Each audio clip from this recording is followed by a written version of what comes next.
1절부터 18절까지 저와 여러분이 한 절씩 교독하시고 18절은 합독하도록 하겠습니다. 아합이 엘리야가 행한 모든 일과 그가 어떻게 모든 선지자를 칼로 죽였는지를 이세벨에게 말하니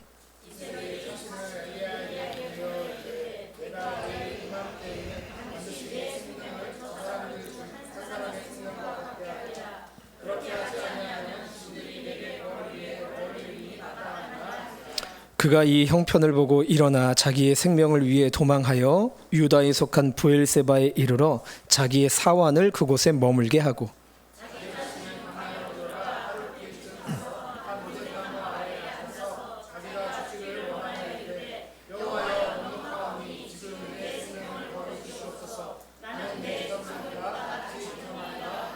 로뎀나무 아래에 누워 자더니 천사가 그를 어루만지며 그에게 이르되 일어나서 먹으라 하는지라.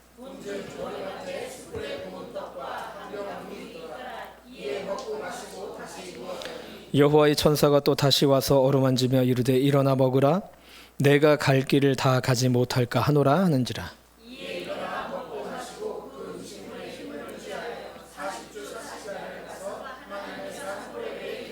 엘리야가 그곳 굴에 들어가 거기서 머물더니 여호와의 말씀이 그에게 임하여 이르시되 엘리야야 내가 어찌하여 여기 있느냐.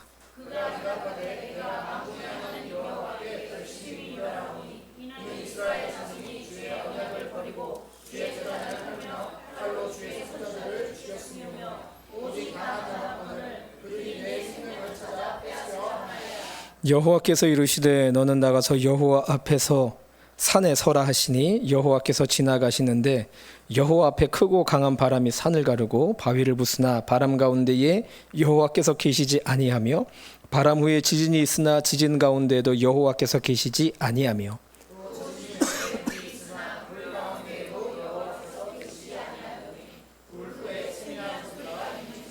엘리야가 듣고 겉옷으로 얼굴을 가리고 나아가 굴 어귀의 섬에 소리가 그에게 임하여 이르되 엘리야야 내가 어찌하여 여기 있느냐.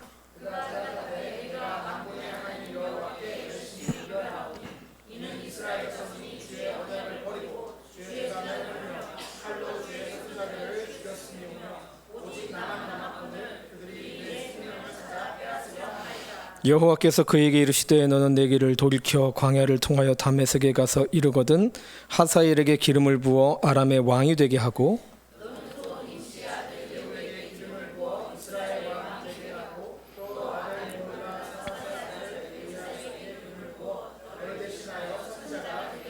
하사엘의 칼을 피하는 자는 예후가 죽을 것이요 예후의 칼을 피하는 자를 엘리사가 죽이리라. 그러나 내가 이스라엘 가운데 7,000명을 남기리니 다 바알에게 무릎을 꿇지 아니하고 다 바알에게 입맞추지 아니한 자니라. 아멘. 네, 오전에 말씀드렸듯이 오늘은 캄보디아의 정재욱 선교사님이신데요. 우리 박한 안수 집사님하고 박요한 안수 집사님하고 거의 이제 친형제나 다름없는 관계를 맺는 분인데 제가 뵙기 전에도 칭찬을 엄청 많이 들었어요. 엄청난 분이다, 대단한 분이다. 그래서 오늘 이제 점심 식사하고 만나 뵀었는데 역시 이제 이름에 욱자 들어간 사람들은 확실히 뭔가 좀 달라도 다르다라는 것을 제가 좀 느꼈습니다. 우리 정재욱 선교사님 앞으로 오실 때 우리 박수로 웰컴하도록 하겠습니다.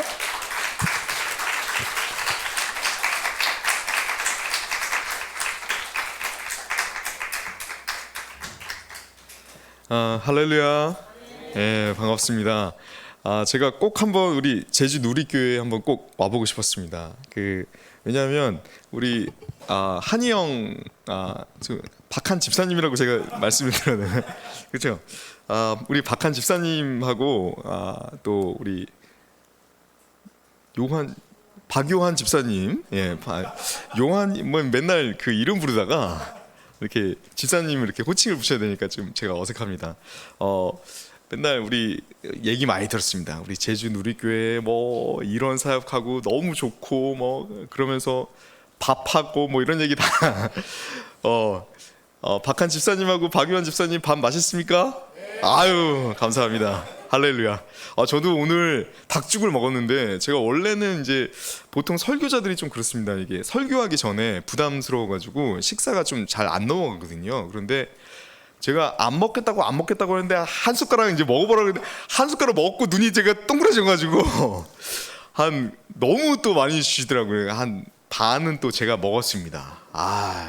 그래서 오늘 너무 영광스럽습니다. 저도 영광스럽습니다.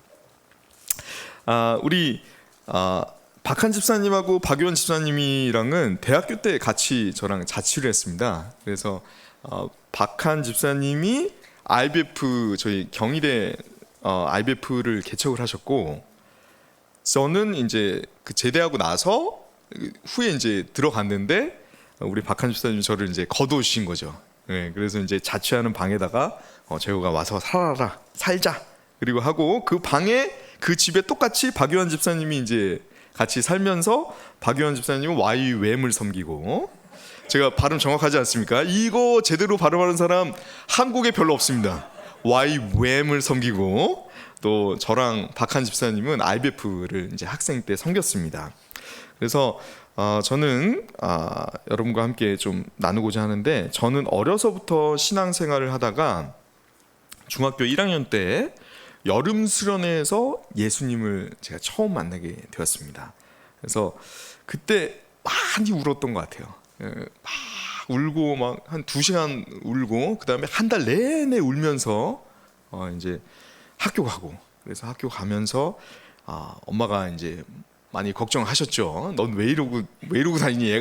목사님이 애가 이상해졌어요. 수련회 갔다 오더니 애가 이상해졌어요. 해서 저를 앉혀놓고 너 어떻게 할 거니? 그래서 전도만 하면서 살 거예요. 막 이렇게 말씀드렸다가 등짝을 얻어맞고, 네가 뭘 할 수 있겠니? 뭐 공부를 해야지, 뭐 하나님께서 쓰시지 않겠니? 뭐 이런 얘기를 듣고 나름대로 좀 이해가 돼요. 그때 전도만 하면서 살았으면 어떻을까? 좀 요즘에 좀 생각이 듭니다.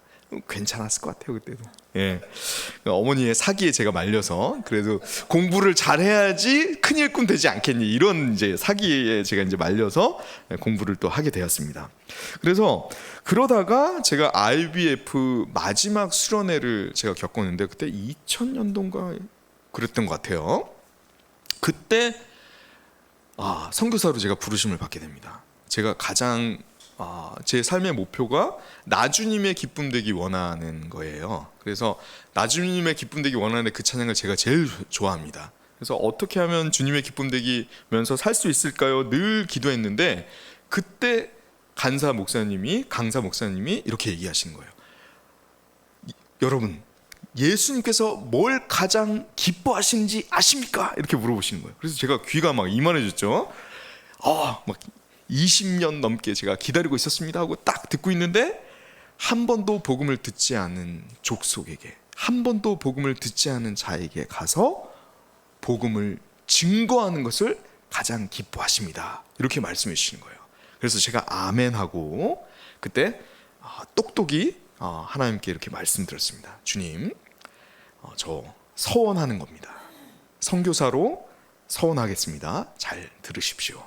그래서 어렸을 때부터 그런 얘기 어머니한테 많이 듣고 자랐습니다. 너 어디 가서 서원 잘못하면 너 큰일 난다, 너 죽는다, 뭐 이런 얘기 많이 들었어요. 그럼에도 불구하고 주님 똑똑히 들으십시오, 지금 서원하는 겁니다 하고 제가 주님께 서원을 들었어요. 그래서 집에 와서 그 얘기를 어머니께 이제 말씀을 드렸죠. 그리고 어머니가 또 제 등짝을 치면서, 아이고 이 녀석아, 너 내가 그럴 줄 알았다, 너 전도할 때 한다고 할 때부터 내가 너 그럴 줄 알았다, 이제 그렇게 막 이렇게 얘기를 하시고, 그 다음부터 한 달 넘게 그냥 제가 하고 싶어서 선교사가 하는 것이 아니라 하나님께서 저를 태초부터 지명하여서 저를 선교사로 삼으시고 저를 이끌어 오셨다는 것들을 많은 사람들의 입을 통해서 저에게 증거해 주셨습니다.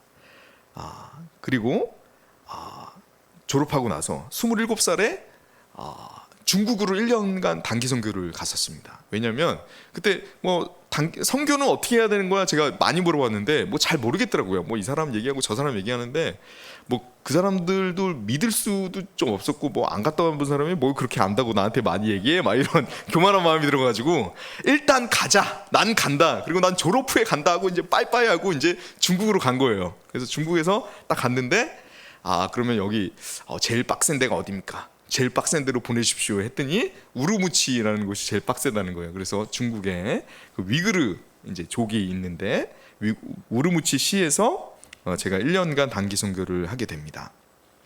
그리고 돌아와서 가니까 더 모르겠더라고요. 선교를 어떻게 해야 되는지. 뭐 선교사님 100분을 만나는데 100분 다 다른 얘기하는 거예요. 뭐 고아원 하시는 분은 고아원이 선교다. 뭐 제자훈련 하시는 분은 제자훈련만이 선교지. 뭐 다 다르시는 거예요. 그래서 너무 혼란스럽게 이제 제가 한국에 돌아와서 기도를 하는데 주님께서 저에게 이런 마음을 주셨습니다. 남한테 묻어갈 생각하지 말고 네가 신학교 가서 알아봐라. 어떻게 선교를 할 것인지 네가 결정해라. 이런 마음을 주셔서 제가 이제 신대원 시험을 봤던 거죠. 그래서 처음에는 똑 떨어지고 두 번째 이제 시험이 돼가지고 총신대에 제가 들어가서 이제 그래서 총신대 수업에 들어갔는데 총신대에서 수업 들으면서 그 생각만 했습니다. 어떻게 하면 요거 선교에 써먹을 수 있을까? 그것만 제가 봤습니다. 그래서 학점이 그렇게 좋지는 못합니다. 그것만 제가 연구했기 때문에. 그리고 돌아와서 캄보디아로 선교사로 파송이 되어서 지금 15년이 흘렀습니다. 그리고 두 번째 안식년을 맞이해서 그동안 겪은 일을 제가 여러분과 함께 나누고자 합니다. 사랑하는 여러분, 세상에는 참 기가 막힌 일들이 많이 있습니다. 사랑하는 우리 성도님들의 마음속에도 한 가지씩은 아직 해결되지 않은 기가 막힌 일들을 묵묵히 안고 살아가고 계실 것입니다. 제가 어렸을 때부터 모 교회에서 함께 신앙생활하는 동생이 한 명 있습니다. 어렸을 때 아버지는 돌아가시고 홀 어머님 밑에서 그 동생이 자랐습니다. 잘 자랐습니다. 그러다가 2019년 코로나 터지기 바로 직전에 어머님이 암에 걸리셨다는 통보를 받게 되었습니다. 그래서 그때부터 후배는 매일 밤 가정 예배를 드리고 어머님 병 낫게 해달라고 주님께 매일 간절히 매달렸습니다. 그래서 저도 그 스토리를 알고 있고요. 저도 옆에서 간절하게 같이 기도를 드렸습니다. 함께 예배도 이제 들었습니다. 그러다가 지난해 4월에 어머님께서 돌아가셨습니다.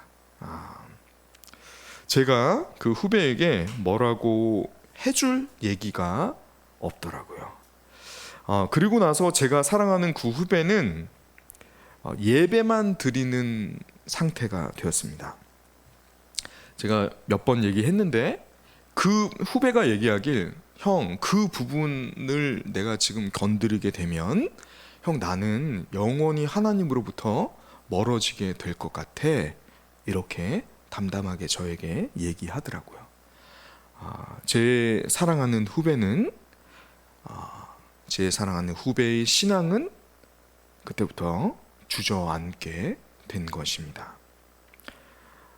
오늘 성경에 나오는 로뎀나무 아래는 신앙의 주저앉음을 이야기하고 있습니다. 특정 부분에서 믿음이 없어진 채 신앙생활을 하게 되는 상태를 말하는 것이죠.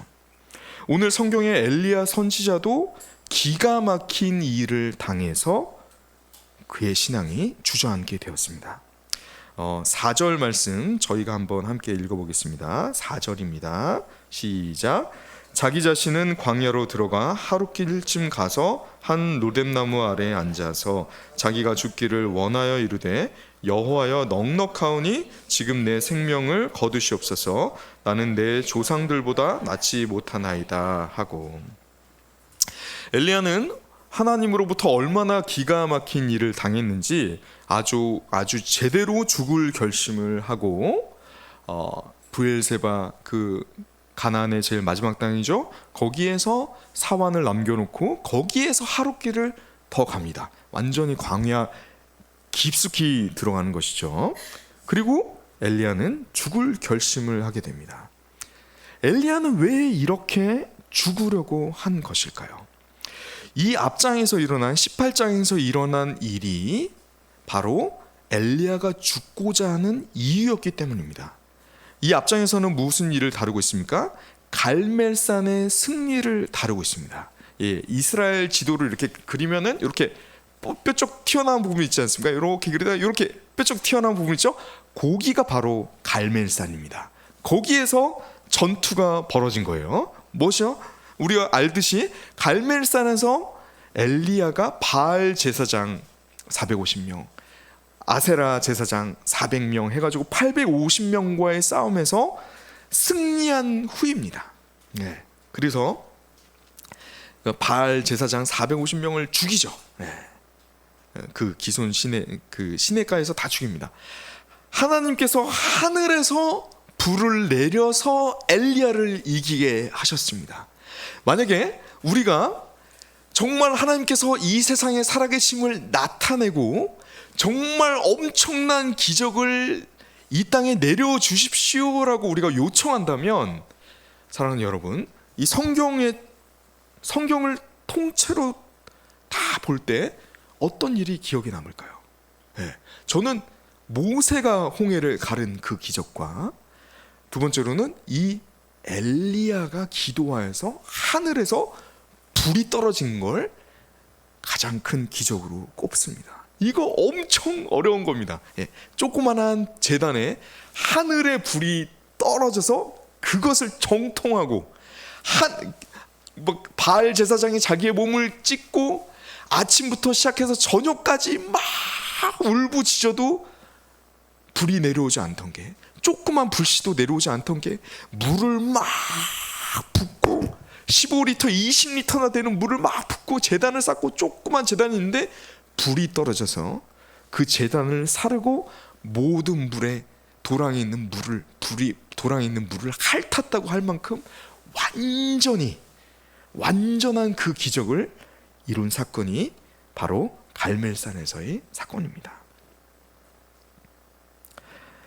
엘리야는 무슨 생각을 했을까요? 이 기적을 체험하고 나서 막 어깨가 솟고 뭐라고 생각했을까요? 이제 됐어. 이렇게 얘기하지 않습니까? 너희 절뚝거리지 말고, 하나님과 바알의 사이에서 왔다 갔다 하지 말고, 절뚝거리지 말고라는 표현을 했는데 왔다 갔다 하지 말고 하나를 택해라 라고 했을 때 불이 떨어졌으니 이제는 하나님을 택하겠지. 이제는 이스라엘 백성이 마음을 돌이켜서 주님을 섬기겠지. 저 아합 왕이, 이것을 목도한 아합 왕이 주님께로 돌아와 엄청난 하나님을 섬기는 왕이 되겠지라고 생각을 했을 것입니다. 그러나 사랑하는 여러분, 오늘 1절에서 왕비의 입에서 나오는 말은, 이세벨 왕비의 입에서 나오는 말은 회개의 말이 아니라 너를 죽이겠다라고 하는 말이었습니다. 기가 막힌 일입니다. 그래서 엘리야는 로뎀 나무 밑으로 죽으러 간 거죠. 이게 뭐죠?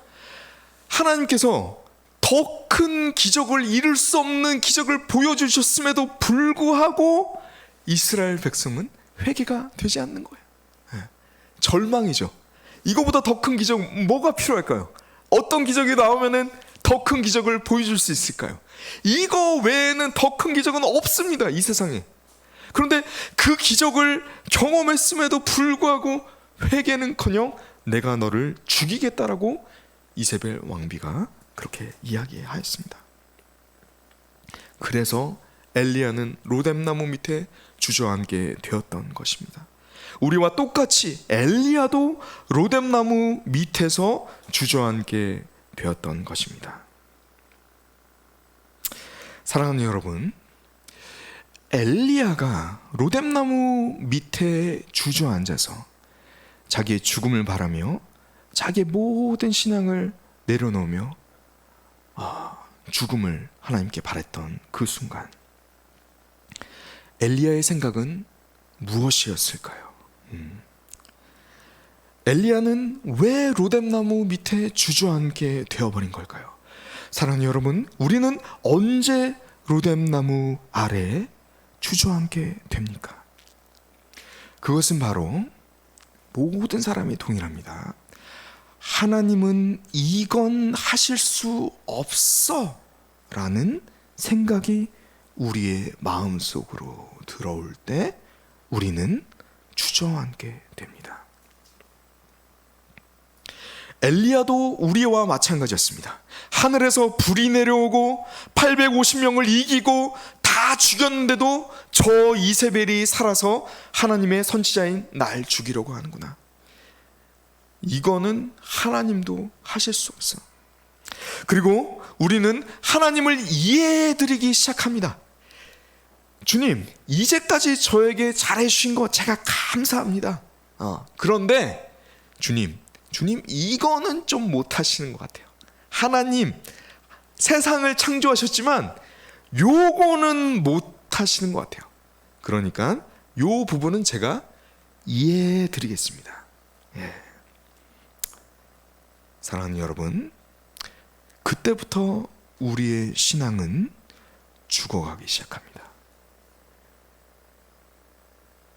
주저앉은 그 자리에서 벌써 몇 년째, 아니 10여 년째, 아니 몇십 년째 시간을 보내고 계신 분들도 많이 있습니다.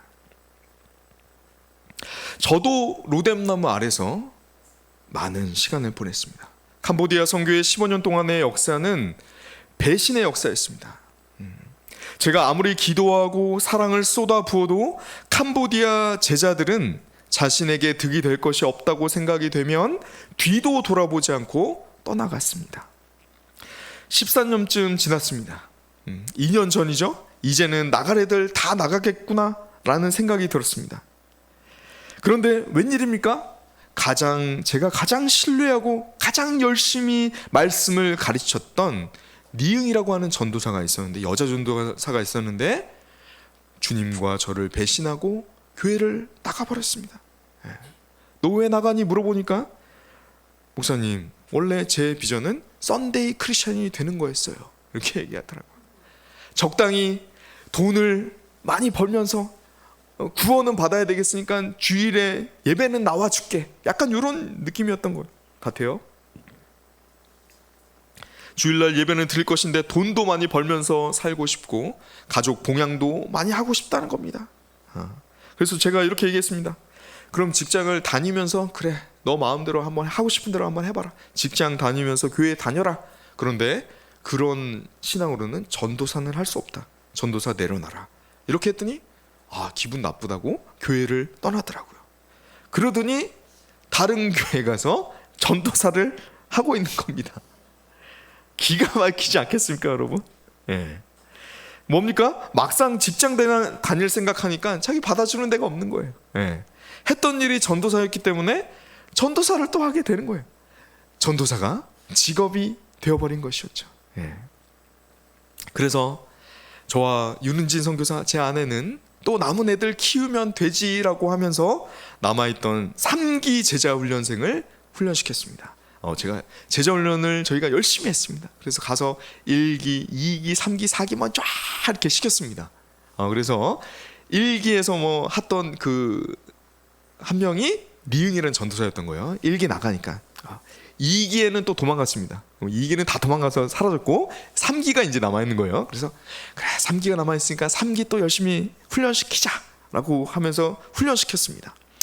그랬더니 정확히 두 달 뒤에 니응 전도사가 자기가 있는 교회로 그 3기 애들 쏙 빼가는 겁니다. 기가 막히죠? 여러분들도 들으시니까 기가 막히시겠죠? 저는 얼마나 기가 막혔겠습니까? 막 이가 갈리죠? 그럼에도 불구하고 어떻게 했습니까? 저희는 또 기도하면서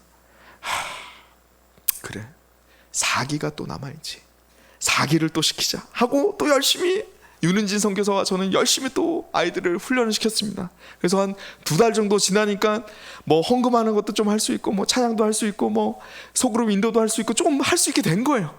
그래, 이제 됐다. 얘네 데리고 이제 또 나아가자라고 했더니 정확히 2달 뒤에 니응 전도사가 또 얘네를 쏙 빼가는 거예요.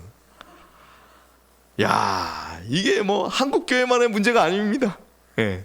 캄보디아 교회도 막 정글입니다. 정글이에요. 예. 아주 그냥 선교사들끼리 뭐 이거 뭐 법도 없습니다. 그냥 이게 나 부족하고 나 모자르니까 데려가면 그만인 거예요. 그래서 이거를 저와 윤은진 선교사가 4차에 걸쳐서 당했습니다. 1차 리은전도사 나가고 2차, 3차, 4차를 저희가 당한 거예요. 2달씩. 그러니까 몇 개월이 지나갔어요? 8개월이 지나간 겁니다. 6개월, 8개월이 이제 지나가니까 사람이 어떻게 되냐면요, 이제 남아있는 애들이 없는 거예요. 예. 훈련을 시켰던 애들이 다 나갔으니까. 그래서 완전 남아있는 애들이 없으니까 저와 윤은진 선교사가 어떻게 됐냐면 이가 갈리더라고요. 이가. 그래서 그냥 가만히 제가 있는데도 이가 막 바득바득 막 갈리는 거야. 바드득 바드득. 제가 이렇게 정신을 차리고 있으면은 이를 갈고 있는 거예요. 저도 모르게. 그리고 막 바드득 바드득 하면서 사람이 막 눈에 도끼가 막 차고 막 레이저가 막 나가고 난리도 아니었습니다. 난리도 아니었어요. 막 걸리기만 해봐. 뭐 이거 찾아가서 머리끄댕이를 뭐 이거 여보 이거 해야 되는 거 아니야? 뭐 아내는 아내대로 막 난리하고 저는 저대로 막 난리하고 이거 뭐 어떻게 뭐 그러더니 걔가 오토바이도 들고 나는 거예요. 와, 사람이 억장이 막혀가지고 막 야, 사람이 이래서 암에 걸리는구나 싶더라고요. 그래서 저와 윤은지 선교사는 그 4차의 그 배신을 당하고 나서 완전히 뒤로 나자빠져졌습니다. 와, 진짜 도저히 못하겠더라고요. 왜 못하겠냐면, 자 여러분 침착하게 생각을 해보십시오. 저희가 13년을 사역을 했어요. 그렇죠? 근데 배신을 다 완전히 다 당한 거예요. 다 없어졌어요. 그 13년 전으로 완전히 돌아간 거예요. 저 혼자 기타 메고 찬양하고 자 잠시만요 헌금하겠습니다 하고 헌금반죽을 이렇게 돌리고 헌금반죽을 한 다음에 잠깐만요 여러분 말씀을 전합시다 하고 제가 말씀 전 잠깐만요 여러분 그때 하고 뭐 헌금송 합시다 찬양합시다 이거 막 원맨쇼 하고 있는 거예요. 막 아내랑 저랑 둘이서 원맨쇼 하던 그 처음에 13년 전에 처음에 했던 행동을 13년 뒤에도 똑같이 하고 있는 거예요. 사랑하는 여러분, 이거 만만히 볼 일이 아닙니다. 이거 엄청난 일입니다. 무슨 얘기입니까? 내가 또 순종해서 참고 한다고 합시다. 13년 지나서 26년이 지났어요. 어떻게 돼 있을까요, 여러분? 예상이 안 될까요? 예상이 되죠. 똑같을 거예요. 똑같을 거예요. 예상이 되더라고요. 예상이.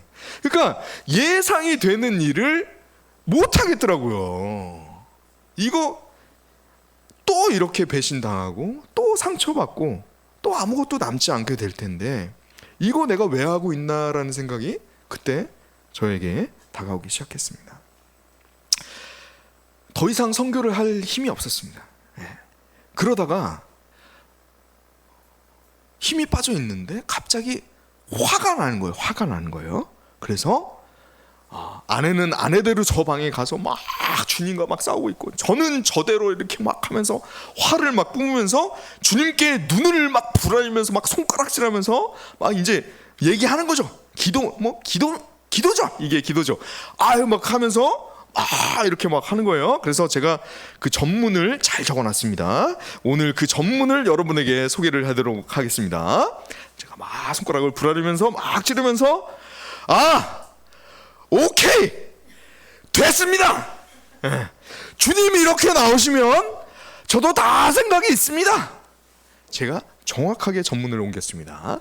이렇게 제가 말씀을 드렸습니다. 그래서 어떻게 했어요? 한번 끝까지 가시죠. 이렇게 한 거예요.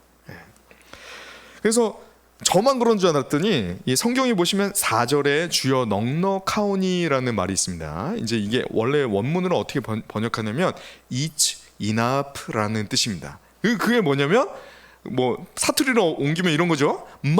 됐습니다. 오케이 됐습니다. 엘리야도 똑같이 이렇게 얘기를 했더라고요.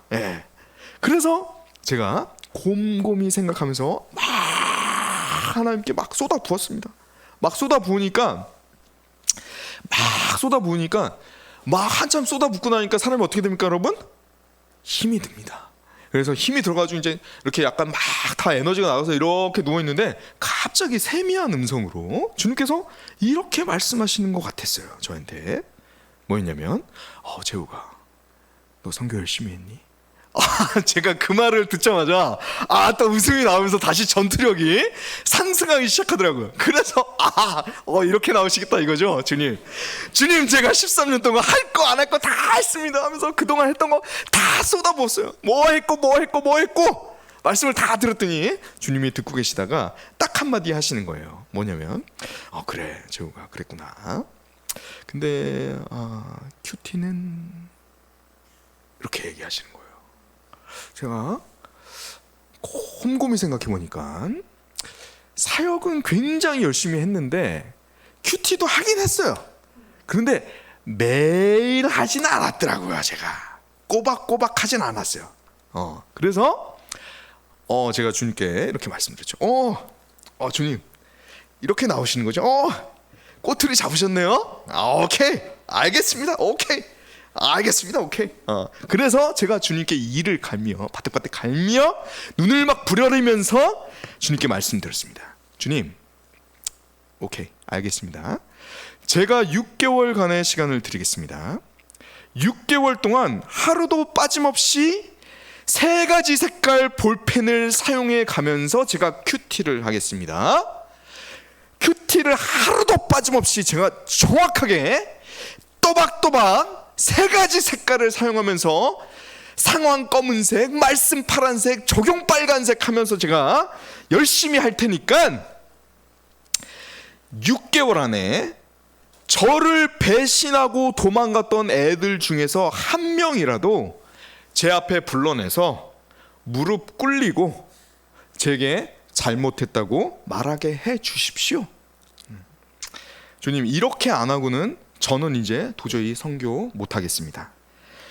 그냥 접고 돌아가겠습니다. 13년 했는데도 안 되고 또 13년 해도 안 될 게 뻔한데 또 배신할 건데 주님도 힘들고 저도 힘드니 이제 그만 요거 안 되면은 접으시죠. 제가 그렇게 딜을 걸었습니다.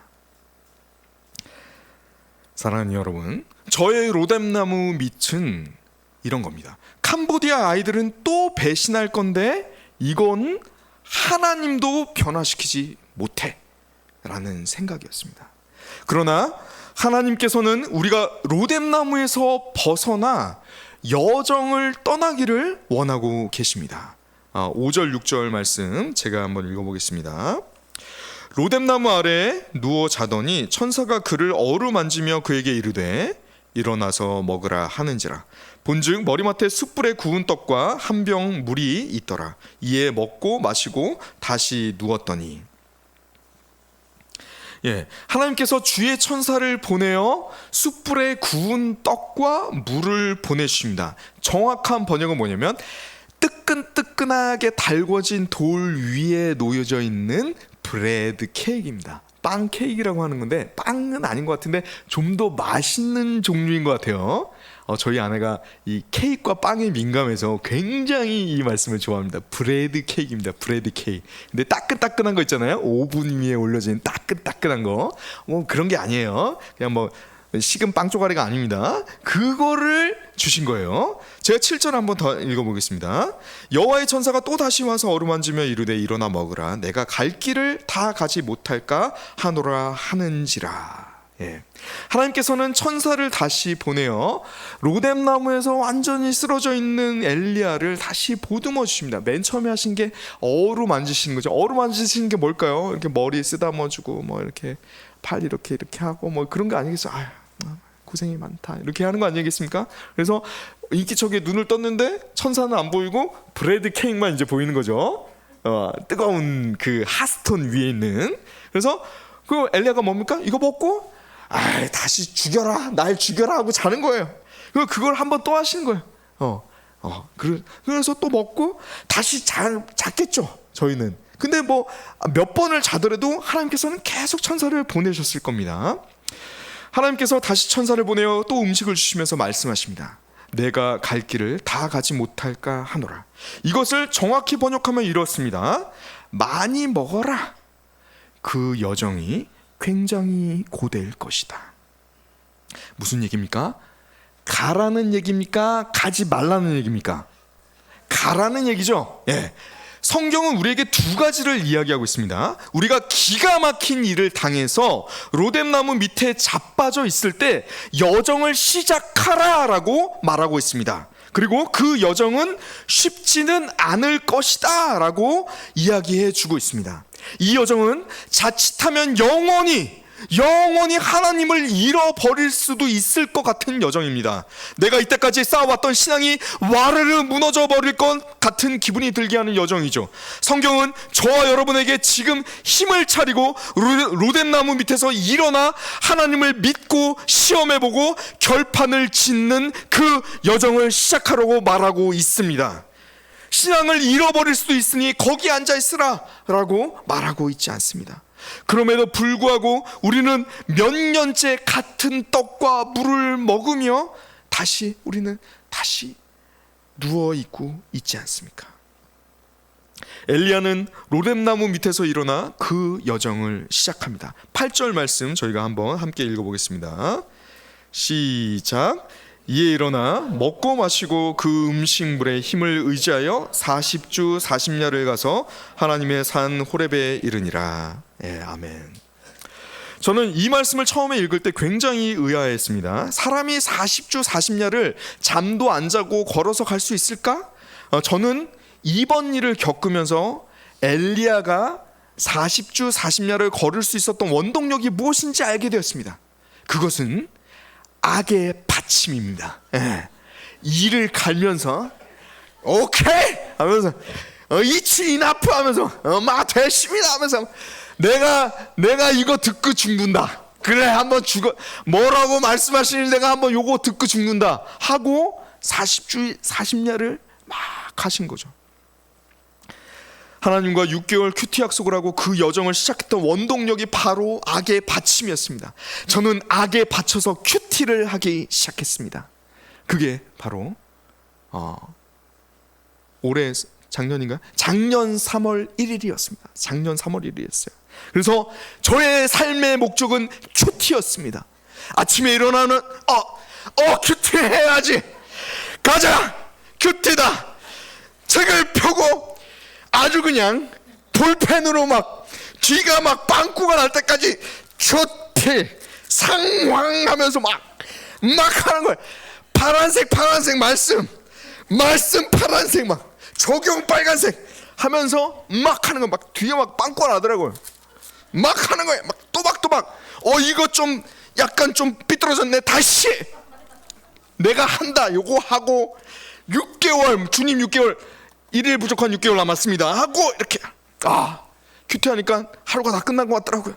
접고 자는 거야. 자자. 다시 아침에 일어납니다. 큐티 해야지. 큐티 또 하는 거야. 막 빵꾸 날 때까지. 그렇게 한 달 정도쯤 지났습니다. 빵꾸가 날 때까지 막 또박또박 큐티한 지가 한 달이 지났어요. 지금도 기억하는데 작년 4월 9일이 부활절이었습니다. 부활절이 된 거예요. 그래서 예배를 드리려고 했는데 2년 전에 나갔던 제자훈련생 2기생, 제가 2기 다 나갔다 그랬잖아요. 걔 2년 전에 나갔던 제자훈련생 2기생 짠이 남자인데 걔가 프레이클라 교회에 예배를 드리러 온 거예요. 그래서 예배를 드리려고 하는데 얘가 예배를 드린 거예요. 그래서 윤은지 선교사한테 제가 얘기를 했습니다. 여보, 짠이 왔어. 이렇게 얘기하니까 윤은지 선교사가 악에 받쳐 있죠. 윤은지 선교사도 저한테 썩소를 날리더라고요. 나한테 얘기하지 마. 걔 나갔다가 돌아온 애잖아. 지금 선물 받으라고 온 거야. 나한테 말도 꺼내지 마. 이렇게 딱 얘기를 하더라고요. 그래서 제가 또 순종하는 마음으로 또 얘기를 또 걸면 또 혼나니까 순종하는 마음으로 얘기 안 했습니다. 그래서 짠한테 이렇게 얘기했습니다. 다음 주에도 와라. 그래서 부활절이 될 때 저희가 달란트 잔치를 하거든요. 그런데 그 다음 주에도 온다는 거는 선물 때문에 온 것이 아니라 다른 것 때문에 하나님 때문에 온 거라는 증거였습니다. 다음 주에로 오라 그러니까 짠이 다음 주에도 온 거예요. 그래서 또 이제 그때부터 제가 성경 말씀을 이제 가르쳤습니다. 그러더니 또 다음 주에도 또 왔어요. 그래서 저는 짠을 앞에 앉혀놓고 에베소서 교회론을 가르쳤습니다. 예수님이 교회 머리시고 목사님이 지체인데 네가 나간 것은 예수님 목 자르고 목사님 손 자르고 나간 것이다. 정확한 교회론입니다, 여러분. 예, 이거 정확합니다. 그랬더니 짠이 예수님께도 너 어떻게 생각하냐 이거에 대해서, 그러니까 짠이 예수님께도 죄송하고 목사님께서 죄송합니다 이렇게 얘기하는 거였습니다. 그러더니 너 정말 죄송한 마음이 있니? 그래, 있대요.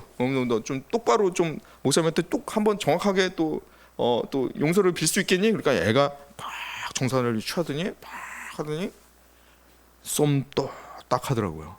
네, 쏨또를 잘 안 하거든요, 캄보디아 애들이.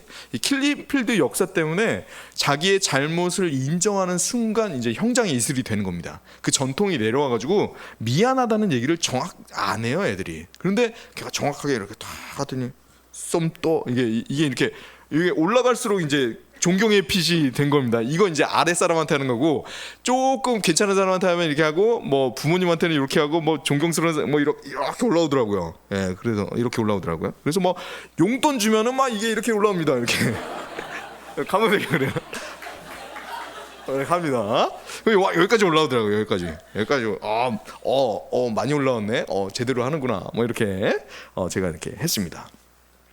그래서 그날 밤에 이제 예배를 잘 드리고 이제 집에서 이제 누워서 자려고 누운 거예요. 자려고 눕기 전에 이제 기도하고, 주님 오늘 하루 예배 잘 드리게 해주셔서 감사합니다 하고 이제 자려고 하는데, 주님께서 세미한 목소리로 다급하게 저를 부르시는 그런 음성이 들리는 것 같은 거예요. 뭐라고 하시냐면, 재우가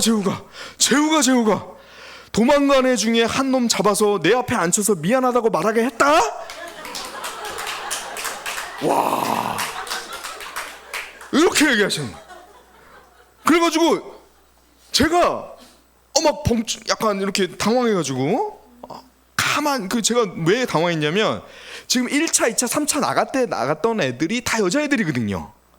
그리고 이 짠이라고 하는 애는 2년 전에 나간 애예요. 그래서 얘는 대상에도 없었어요. 제 생각에도 없었어요. 그런데 얘 남자애가 이렇게 돌아왔는데 주님께서 그렇게 얘기하시니까 제가 다시 당황스러워서 공공히 생각하는 거예요. 그런데 생각을 해보니까 대상에 들어가긴 해. 조건에 부합해. 나를 버리고 도망갔던 애가 돌아와서 미안하다고 한 거잖아요, 정확하게.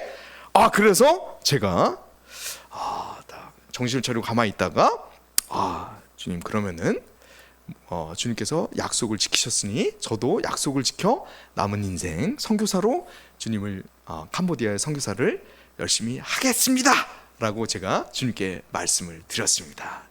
그래서 제가 오늘 여러분과 함께, 자칫했으면 우리가 못 만날 수도 있었어요. 제가 저기 앉아가지고 목사님 얘기를 들을 수도 있었는데, 제가 성도로서 이렇게 앉아가지고 한영 나 선교사 그만뒀어 하고 이렇게 와가지고 저기 앉아있을 수도 있었는데, 제가 선교사로서 오늘 여러분을 만나서 이렇게 말씀을 전하게 되었습니다. 사랑하는 여러분, 그런 짠이 잘 자랐습니다. 네, 돌아와서 헌신적으로 하나님의 사역에 동참했습니다. 짠이 돌아오고 그 다음 주에 교회 마당 정비를 하게 되었습니다. 그런데 짠이 교회에서 한 달간 숙식을 하면서 공사 감독을 했습니다. 얘가 돈도 받지 않고 자기가 너무 기쁜 마음에 하나님을 섬기겠다고 해서 공사 감독을 무일푼으로 그냥 한 거예요. 그래서 몇 달 뒤에는 저희가 간사로 임명하고, 몇 달 뒤에는 브레이클라 교회 전도사로 짠을 임명하였습니다. 또 짠이 열심히 순종하여 마을 전도도 열심히 하게 되었습니다. 하루에 2시간씩 전도를 제가 시켰습니다. 막 열심히 하더라고. 단기팀을 또 초청해가지고 같이 우리 전도하자 그래가지고 막 같이 했습니다. 얘가 힘을 얻었어요. 그래서 열심히 전도를 하더니 그에 대한 열매로 할머니 한 분과 아주머니 한 분을 전도한 거예요. 그래서 걔가 자기가 전도했으니까 오토바이로 자기가 날르더라고요. 막 이렇게 아줌마 집에 찾아가지고 타세요 하고 막 예배 드리고 막 맨날 날르더라고. 그래 날르더니 저희 교회에 어른 예배가 그래서 생기게 되었습니다. 예. 사랑하는 여러분, 엘리야는 로뎀나무 밑에서 일어나 여정을 떠나 하나님의 산 호렙에 도착합니다. 엘리야는 그곳에서 그동안 풀리지 않았던 모든 문제를 해결받고 산을 내려가게 됩니다. 산을 내려갔다는 건 뭡니까? 문제가 해결됐다는 거예요. 그 해결됐다는 얘기가 15절 18절에 나와 있습니다. 여러분 같이 보시면서 제가 빨리 한번 읽겠습니다. 여호와께서 그에게 이르시되 너는 내 길을 돌이켜 광야를 통하여 다메섹에 가서 이르거늘 하사엘에게 기름을 부어 아람의 왕이 되게 하고 너는 또 님시의 아들 예후에게 기름을 부어 이스라엘의 왕이 되게 하고 또 아벨 모올라 사밧의 아들 엘리사에게 기름을 부어 너를 대신하여 선지자가 되게 하라. 하사엘의 칼을 피하는 자는 예후가 죽일 것이요 예후의 칼을 피하는 자를 엘리사가 죽이리라. 아멘. 엘리야의 질문은 이것이었습니다. 하나님께서 아무리 불을 내리는 기적을 베풀어도 여전히 이스라엘이 회개하지 않고 바뀌지 않았습니다. 하나님 이거 어떻게 하실 겁니까? 저만 살아남았습니다. 하나님 능력이 없으신 거 아닙니까? 아무것도 못 하시는 거 아닙니까? 그에 대한 하나님의 대답은 이것입니다. 너는 알지 못했지만 내가 이스라엘을 변화시킬 계획이 다 있다. 하사엘, 예후, 엘리사를 사용해서 우상 숭배한 이스라엘 백성들을 내가 싸그리 다 죽일 것이다. 그리고 너는 모르겠지만 바알에게 절하지 않은 7,000명을 내가 남겨둘 계획이 있다. 그들을 통해서 참 이스라엘을 내가 만들어 갈 것이다. 그리고 이 회개의 역사는 너를 통해서 시작될 것이다. 15절에서 18절 이 단 4개의 절에 예언의 성취가 여러분 열왕기하 전체입니다. 열왕기하는 이 4구절이 성취되었습니다. 이렇게 성취되었습니다 라고 설명하는 거에 불과합니다. 예후가 왕이 되어 엘리야를 죽이겠다고 했던 이세벨을 죽여 게이 먹이가 되게 합니다. 기억나십니까? 위에 2층에 있는데 뭐 니네 떨어뜨려라 했더니 떨어져서 죽었는데 뭐 보니까 개 먹이가 막 돼 있죠. 사랑하는 여러분, 저의 호렙산은 짠의 변화였습니다. 캄보디아 아이들은 배신하고 결코 변하지 않아 라는 로뎀나무 밑에 주저앉아 있다가 이가 갈리고 악에 받쳐 큐티 약속의 여정을 떠나게 되었습니다. 그리고 캄보디아인 짠의 변화라는 호렙산에서의 응답을 받게 되었던 것입니다. 하나님께서는 왜 로뎀나무 밑에 우리가 앉아 있을 때 말씀할 수도 있으셨는데 왜 우리를 굳이 험난한 여정을 통해서 호렙산으로 자꾸 이끌고 불러내서 말씀하시고자 하시는 걸까요? 우리가 로뎀나무 앉아있을 때 그렇게 말씀해 주시면 될 거 아닙니까? 근데 그렇게 하지 않으십니다. 우리가 여정을 떠나기를 원하고 있어요. 우리의 머리 끄댕이를 잡고 우리에게 맛있는 것을 먹여주시며 뭐를 다 우리의 기도 제목을 들어주시며 제발 호렙산으로 여행을 떠나라라고 말씀하고 계시는 겁니다. 사랑하는 여러분, 그것은 바로 하나님께서 우리를 하나님은 이것은 하실 수 없어 라는 50%의 믿음에서 하나님은 이것마저 하실 수 있어 라는 100%의 믿음으로 우리를 믿음의 완성으로 이끌게 하시기 원함입니다. 그래서 하나님께서는 죽은 자마저 살릴 수 있어 라는 믿음을 보여 이삭을 번제로 바치려는 아브라함의 반열로 우리를 올리시기 원하시는 겁니다.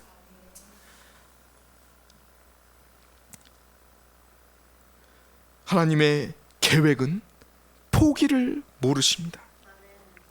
하나님께서는 우리가 아무리 예배를 드려도 가족이 암으로 죽고 우리가 아무리 기도를 하여도 자녀가 생기지 않고 우리가 아무리 기도를 해도 가족의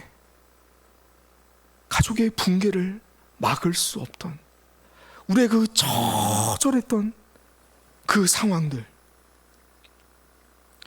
가슴 아리하였던 문제 속에 있는 우리들에게 그 문제 속 로뎀나무 아래서 털털 털고 일어나 고된 여정을 통해 호렙산에서 하나님을 만나 그 문제를 뛰어넘는 전능하신 하나님이시라는 것을 깨닫게 하심을 통해 7,000명의 이스라엘의 시작이 되게 하시려는 영광을 주시려는 것입니다. 그리고 호렙산을 달려내려가 하사엘 예후 엘리사에게 기름을 부으시는 하나님의 거룩한 사명을 맡기시길 원하고 계십니다. 여러분이 멈춰 계시면 하나님이 계획하신 열왕기 하는 쓰여지고 있지 못한 채 먼지가 되어져 서서히 없어져 가고 있는 것입니다. 주께서는 우리가 완전케 되는 것을 결코 포기하지 않으십니다. 우리를 통해 세상을 믿음의 자손으로 삼으시는 그 계획을 포기하신 적이 단 한순간도 없으시다는 것입니다. 그저 여러분이 일어나기만을 기다리고 계신 것입니다. 사랑하는 여러분, 기가 막힌 고통의 절망 속에서 일어납시다. 우리의 믿음의 한계 밖에 계신 하나님을 만나기 위한 그 고통스러운 여정의 한 발자국을 뗍시다. 묵혀왔던 기도, 이거는 못하실 거야 라고 생각했던 그 기도의 제목들, 하나님과 나 사이에 가로막혀있던 그 기도의 제목들, 우리의 목숨을 걸고 기도를 시작합시다. 그리고 모든 것을 해결받는 개운한 얼굴로, 밝은 얼굴로 호렙산을 내달아 달려 내려갑시다. 기름병을 들고 마구마구 기름을 부으러 돌아다닙시다. 이 사람에게 기름을 부어 사람을 세우고, 저 사람에게 기름을 부어 사람을 세우고, 나의 인생에 기름을 부어 주께 온전히 연합되는 우리의 인생을 만듭시다. 열왕기하를 선명하고 진하게, 뒤에 구멍이 뚫어질 것 같이 정확한 글씨로 선명하게 써내려 갑시다. 하나님께 모든 것을 거십시오. 일을 가며 새벽기도 시작하십시오. 40일 작종기도 시작하십시오. 큐티 시작하십시오. 가정예배 시작하십시오. 주께서는 우리가 그렇게 하시기를 독려하고 계십니다. 사랑하는 여러분, 우리의 묵혀놓은 기도 제목 무엇이 있습니까? 이거 가지고 우리가 함께 기도한 후에 우리 함께 하나님께 드리는 찬양, 온전 계대리 찬양을 우리가 함께 하나님께 올려드리겠습니다. 함께 우리의 묵혀놓은 기도 제목들, 하나님께서 내가 하나님께 이것은 하나님께서도 하실 수 없을 거야 라고 했던 기도 제목들 지금 괜찮습니다. 지금 시작합시다. 지금 기도하겠습니다. 하나님 아버지 하나님 우리에게 인도해 주옵소서. 아버님 말씀 인도하실 것을 위해서 기도합니다. 주님 하나님 인도해 주옵소서. 주님 인도해 주옵소서.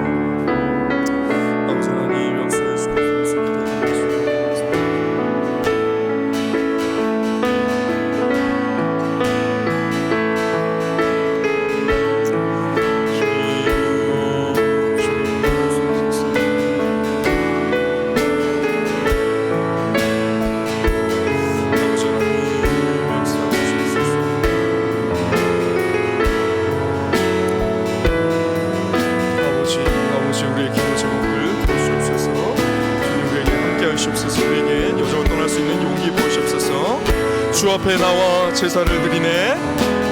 주 앞에 나와 제사를 드리네.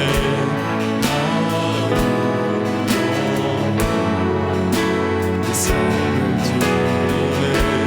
주를 봅니다. 끝없는 사랑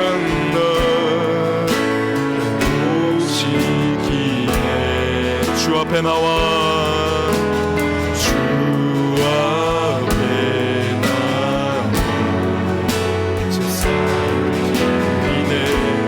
마음 열어 내 삶을 드리네. 주를 봅니다. 끝없는 사랑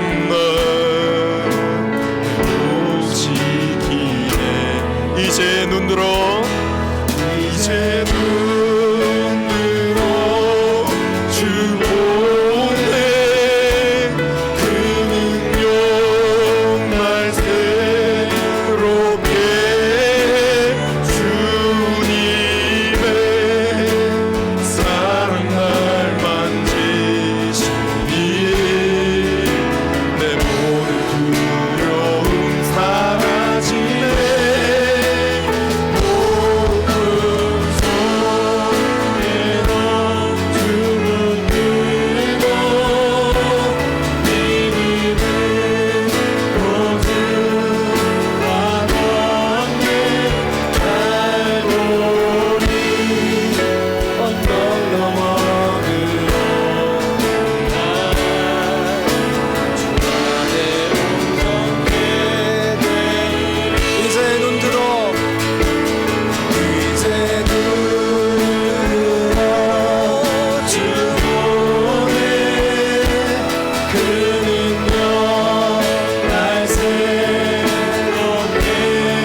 호렙산으로 달려갈 수 있는 믿음, 그리고 호렙산에서 내려갈 수 있는 믿음을 허락하여 주시옵소서.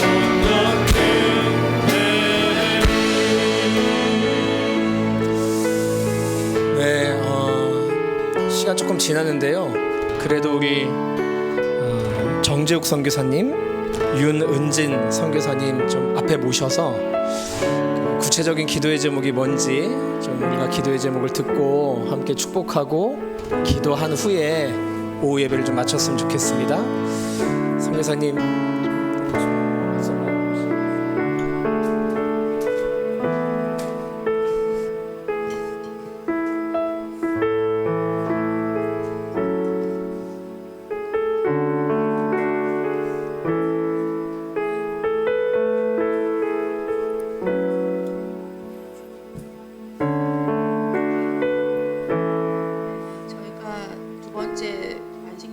지금 한국에 나와 있는데 사실 이번 달 7월 26일에 다시 캄보디아로 돌아갑니다. 저희 기도 제목은 저희 가족이 많은 어려움도 있었지만 하나님께서 저희 가족을 캄보디아 땅으로 불러주셨고 그 땅과 그 민족을 섬기게 해주심에 저희 너무 감사하는데 바라기는 저희 가족 모두가 하나님께서 허락하신 그 시간까지 계속 캄보디아 땅에서 하나님의 사역들을 잘 감당할 수 있도록 영육이 강건할 수 있도록 좀 기도해 주시고요. 그다음에 두 번째로는 저희 캄보디아에 뿌레이클라 교회와 첫디어 교회가 있습니다. 그곳에 이제 현지 전도사들도 2명 세워져 있는데 그 두 교회가 정말 이 한국 교회처럼 그 캄보디아 땅에 빛과 소금의 역할을 감당하는 하나님의 귀한 교회로 세워지고 더 나아가서는 또 하나님께서 허락하시는 곳으로 저희가 순종하여 나아가서 또 다른 교회를 세우기를 기도 중에 있으니까 좀 이 일들을 함께 기도해 주셨으면 감사하겠습니다. 선교사님 따로 없어요? 저는 말씀. 네, 있습니다.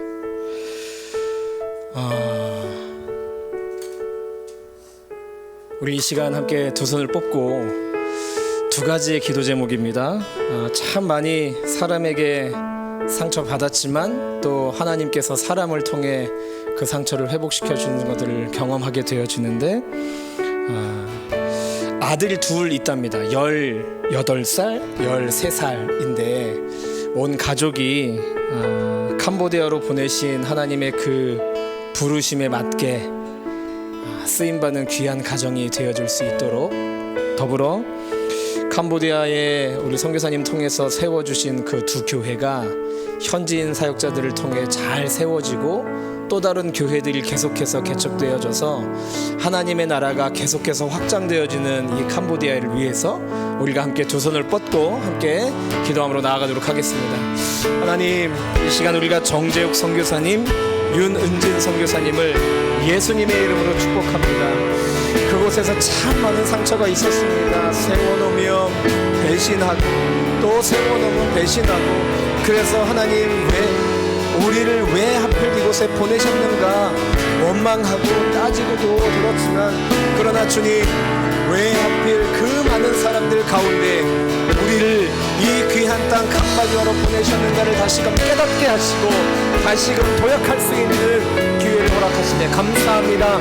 주님 주신 사명 잘 감당할 수 있도록 영육간의 강건함뿐만이 아니라 성령 충만함 허락하여 주셔서 주님께서 주신 사명 충성되게 성실하게 온만 다해 최선을 다해 잘 감당할 수 있도록 하나님 함께하여 주옵소서. 캄보디아에 두 교회가 세워졌습니다. 현지 선교사들이 그 사역을 감당하고 있는데 주님만 바라보며 잘 세워지며 잘 감당할 수 있도록 붙잡아 주시고 주님 이 교회들을 통해서 많은 캄보디아의 교회들이 계속해서 세워지는 그 역사를 목도할 수 있는 그날을 주님 허락하여 주시옵소서. 그렇게 일하시고 함께 하실 주님을 기대합니다. 이 귀한 선교사님을 축복하오니 주님 이들이 바라고 이들 주님께서 세워주신 그 목적에 맞는 삶을 살아갈 수 있도록 함께하여 주시옵소서. 하나님 감사합니다. 우리 정재욱 선교사님, 윤은진 선교사님 그리고 두 아들 예수님의 이름으로 축복합니다. 15년 전 하나님 이들을 캄보디아 땅에 보내주시고 쉼 없이 지금까지 달려오게 하심을 감사합니다. 그러나 그 가운데 현지인들로부터 많은 상처를 받았습니다. 그럴 때 우리 선교사님 이렇게 원망하셨을 것 같습니다. 왜 하필 우리를 이 척박한 땅, 도무지 잘 세워지지 않고 계속 배신만 하는 이 땅으로 왜 우리를 보내셨습니까? 그러나 주님 다시금 또 한 남자 전도사를 통해서 깨닫게 하셨습니다. 왜 하필 우리에게 이러한 큰 은혜와 축복을 허락하셔서 왜 하필 우리를 캄보디아로 보내셨습니까? 그 하나님의 계획하심, 그 하나님의 부르심에 순종하며 나아갈 때 영육간의 강건함 뿐만이 아니라 성령 충만함 허락하여 주셔서 주신 사명 감당하기에 조금도 부족함이 없도록 붙잡아 주시옵소서. 필요도 채워주시고 가능하면 많은 사람들 다시금 붙여주셔서 잘 세워져 가서 하나님 기뻐하시는 교회 세워나갈 수 있는 우리 선교사님과 또 캄보디아 땅이 되어줄 수 있도록 함께하여 주옵소서. 캄보디아에 두 교회가 세워졌습니다. 현지 전도사들이 사역하고 있는데 주님 이 두 교회가 주님을 머리로 하는 하나님 기뻐하시는 교회로 잘 세워져서 또 다른 교회들이 개척되어지고 또 다른 교회가 개척되어져서 캄보디아 땅이 주님께로 돌아오게 해주신 역사를 목독해 되어지는 주님 우리 선교사님 가정과 캄보디아 땅이 되게 하여 주옵소서. 예수님의 이름으로 축복하며 기도합니다. 아멘. 우리 박수로 축복하겠습니다.